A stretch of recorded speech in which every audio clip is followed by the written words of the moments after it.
Google will stop supporting sign-ins on Android phones running on 2.3.7 version or lower from September 27 onwards, said an email sent by Google. The email service provider further asks users to update their Android version to 3.0 Honeycomb to continue using Google Apps even after September 27. Not updating the Android interface can affect the app-level sign-ins on phones, but one can continue to use Google services like Search, Mail, Google Drive, YouTube using web browsers on the phone.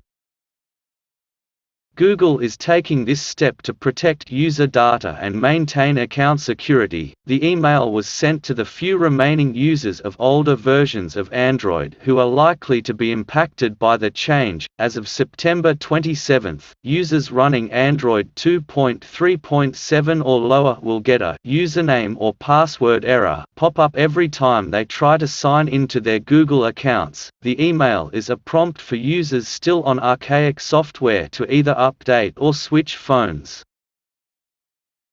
Even if the users try to add or create a new Google account or perform a factory reset and sign in again, they will continue to receive the same error message. The older versions of Android users will get an error if they attempt to change their Google account password that signs users out of all devices and try to sign in again. The username and password error will continue to show even if they uninstall the app and download it again. Such users in no way can continue using the Google-based app on their older version of Android phones.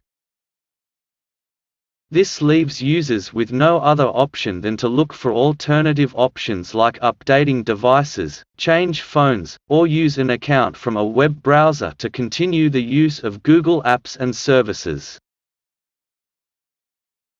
If you enjoyed this video, then hit the like button, share the video, and subscribe to our channel. And don't forget to hit the bell icon. Thanks for watching.